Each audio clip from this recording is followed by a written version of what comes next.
Ano ang nag-uugnay sa isang pambansang iskandalo ng spyware sa dalawang sundalong IDF na tumatakas mula sa isang galit na grupo sa isang lungsod sa Israel? Parehong tinatalakay ng dalawang kwento ang lehitimong autoridad, kung sino ang may hawak at umaatake rito, at ang responsibilidad na nasa publiko ng Israel. Ako si Alana Mazel Diamond, Executive Director ng Israel Law and Liberty Forum, at ito ang Basic Law. Lumabas sa TV ng Israel si retiradong Hukom Moshe Druri ngayong linggo matapos ang 2.5 taon ng pamumuno sa Komiteng Imbestigatibo ng Gobyerno. At tapos na siya, hindi ko ibig sabihin na natapos na niya ang investigasyon, kundi tapos na siya gaya ng sinabi niya, sumuko na siya, nagbabala siya. Alamin ito, 10 milyong residente ng bansang ito. Ang inyong privacy ay nilalabag, maaring malabag, at patuloy na malalabag dahil sa impormasyong hawak ng pulisya. Nagbitiw pa ang 2 miyembro ng komite at isinulat niya na mas malala, malalim at malawak ang natuklasan nila kaysa sa naunang nailahad. Hinar ang investigasyon nila, kaya ano talaga ang iniimbestigahan nila? Ang illegal na paggamit ng spyware laban sa mga mamamayang Israeli ng pulisya at prosecution ng Israel. Narinig mo na ba ang Pegasus, isang kilalang global na pamantayan at teknolohiya sa pagmamanman?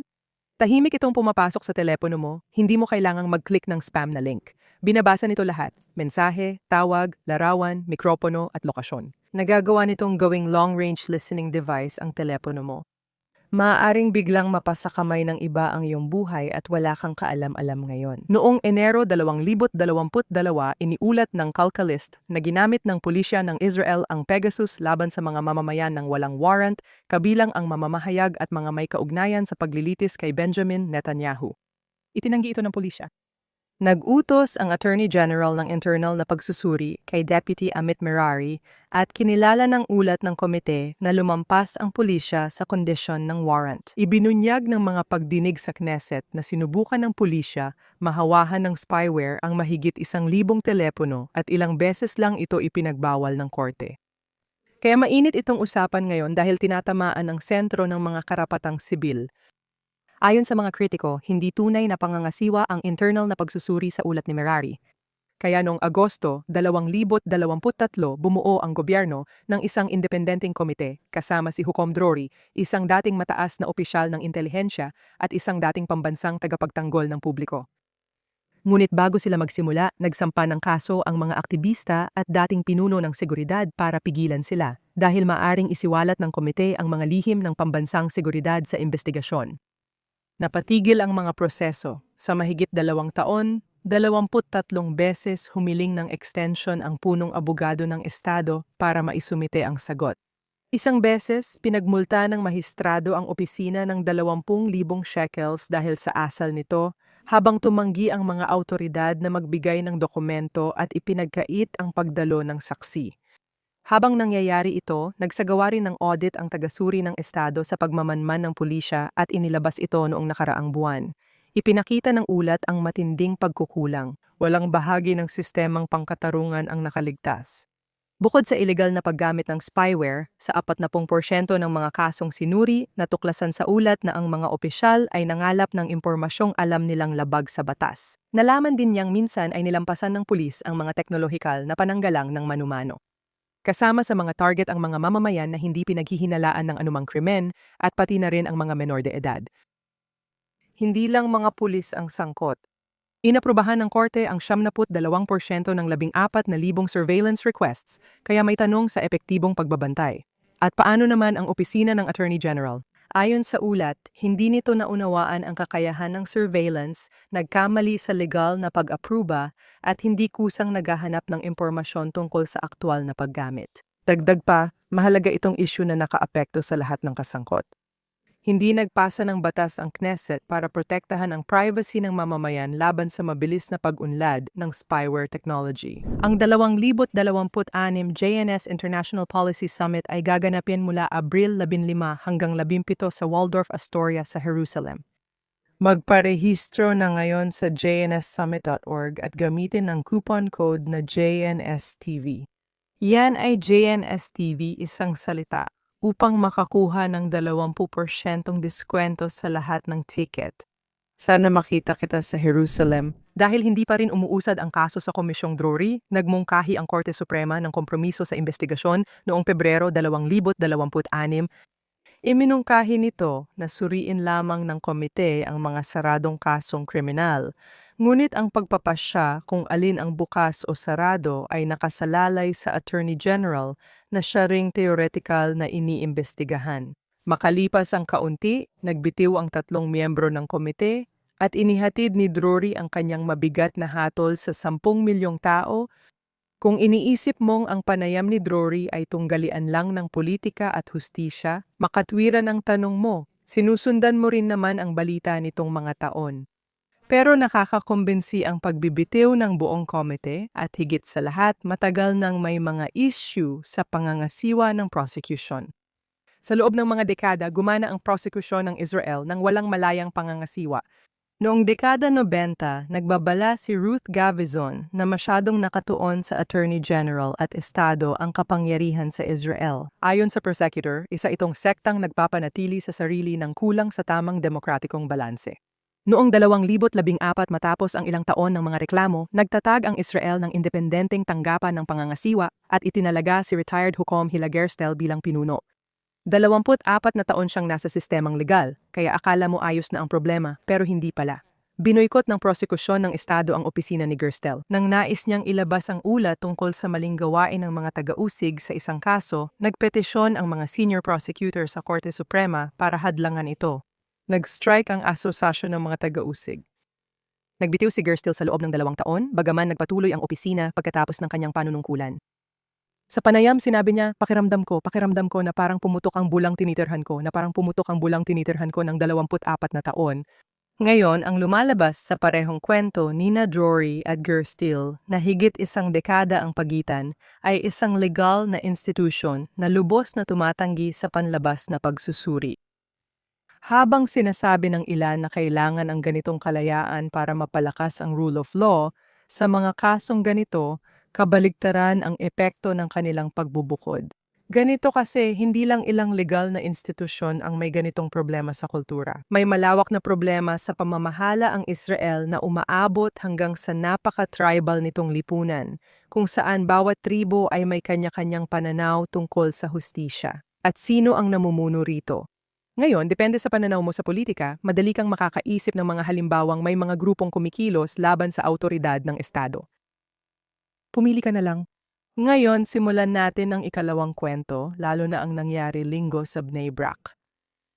May isang grupo na talagang tampok sa balita ng Israel ngayong linggo at sandali lang.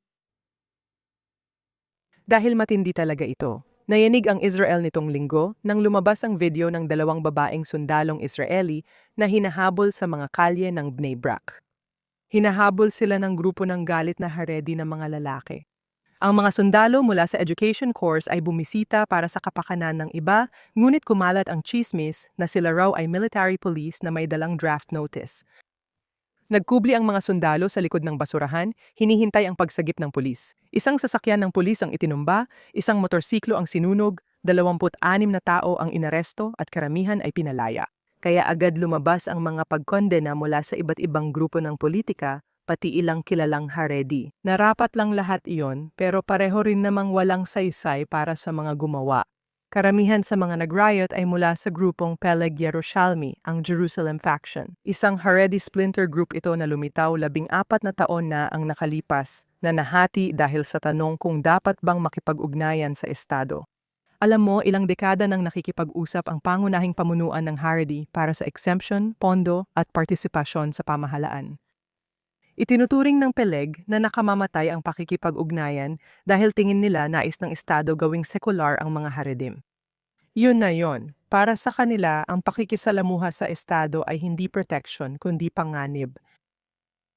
Ang tanging tugon ayon sa kanila ay ang lubos na hindi pakikipagtulungan, kabilang na ang marahas na pagpoprotesta.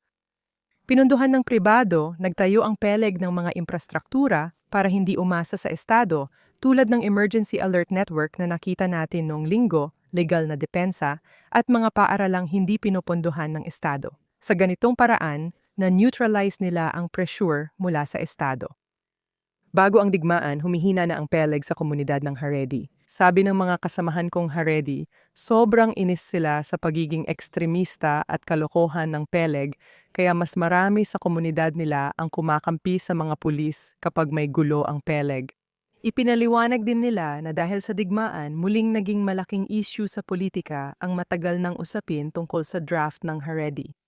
Matapos ang desisyon ng Korte Suprema noong 2024 na labag sa konstitusyon ang malawakang exemption sa draft ng gobyerno, kinakailangang ipatupad ito. Ang Peleg ay biglang naging mas mukhang propetiko para sa ilan kaysa radical. Ang mas batang lalaking Haredi na nasaksihan ang pagbagsak ng mga kasunduang pampolitika sa mga nakaraang taon ay ngayon nahaharap sa pag-aresto o parusang pinansyal.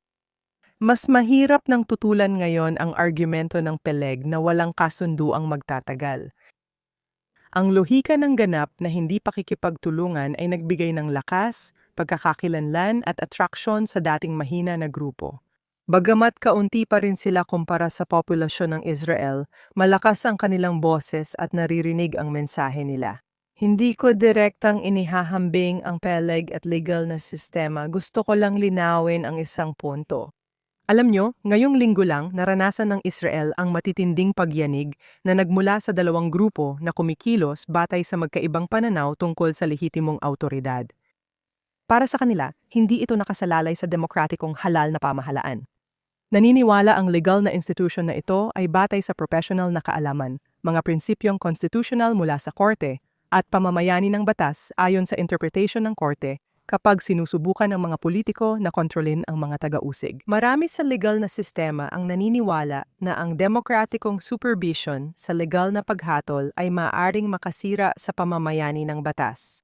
At ang Peleg sa kabilang banda ay lubos na tinatanggihan ang lehitimidad ng Estado upang mapanatili ang kanilang paraan ng pamumuhay.